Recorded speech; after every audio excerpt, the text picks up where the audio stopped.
Hi everybody, welcome to your Module 7 overview video. This one will be kind of short. I just want to go ahead and introduce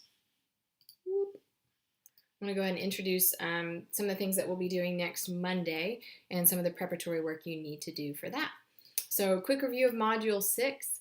In Module 6, you hopefully read about, I posted that website and a presentation about the parallel curriculum model, or the PCM. And that is going to be one of your options if you want to do your model lesson number 4 using the parallel curriculum model, and I will show you some examples. And then you also read your Teaching Tools Chapter 5 book, which covered multiple intelligences. So Module 6 was really just a reading module. You didn't have any formal assignments to turn in, but this preparatory reading here is going to be potentially used in your model lesson number 4. So for Module 7, which is what we will prepare for in class, we're going to have our second in-residence session for Course 3 on Monday the 25th. So you do have a few readings. Do read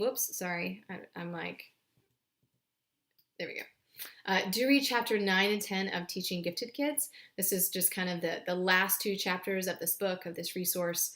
And we're going to do a little activity with one of the things from one of these chapters as a little warm-up activity on Monday.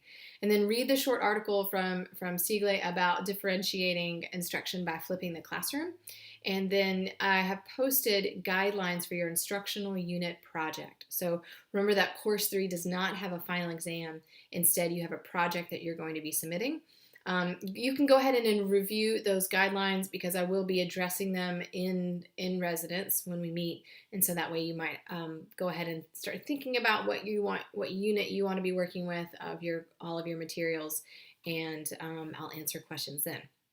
So two assignments that we're going to tackle on Monday the 25th. The first one is going to be just small. They're called mini presentations. I couldn't think of a creative name for them. And these are going to be worth 5 points of your 15-point attendance. And I'll address that on the next slide about what those mini presentations are going to be. And then we'll work on your model lesson number 4, your choice of strategy. So for these mini presentations, essentially you're just going to be giving a 2-minute presentation using one slide, and I'll give all directions for that in our resident session. But I either want you to present your creative thinking strategy that you did for your model lesson number 3.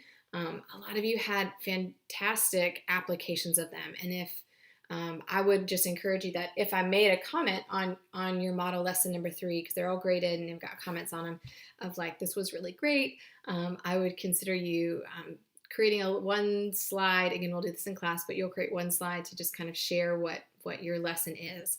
Because I'm a firm believer that, especially with something like creative thinking, that the more breadth you see of how to apply some of these strategies in different contexts, perhaps the more easily you'll be able to see how it can be adopted to your content. So you can either choose to present that, or we're going to be talking a little bit about technology tools for supporting differentiation for gifted students. And so share a technology tool that you use to differentiate instruction, or a tool that maybe if you don't specifically use it for differentiating right now, you suddenly think like, oh, I could see how this could be used as a tool to help me differentiate for students. I have been out of the classroom for the past 3-4 years, and I know a lot of you, I've seen it in some of your lessons, have a lot of technology that you use, and a lot of technological resources or free resources, websites that are out there. So this is your time to just pick one of them that perhaps you don't think many of your colleagues know about and share it. And that will be helpful for all of us.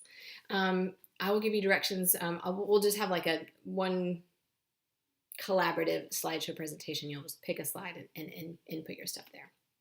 The model lesson number 4 is your choice of strategy, and there are a few choices. You can choose between the parallel curriculum model, multiple intelligences, or choose a different creative thinking strategy that you did not apply in lesson 3. Or if there is any other strategy that has been mentioned in the textbooks and the resources that you've had, you can choose that strategy. So model lesson number 4 is up to you. I will have some templates for your snapshots of your lessons provided for you, and we will work on that in class. Some of you I know would prefer to work on this on your own before class because you just work better when it's nice and quiet. And so if that's the case, go ahead and you can go ahead and complete your model lesson 4 ahead of time. I have saved model lesson 4 for the very end of our in-residence session, and so that way if you just show me that it's done, you'll be free to leave.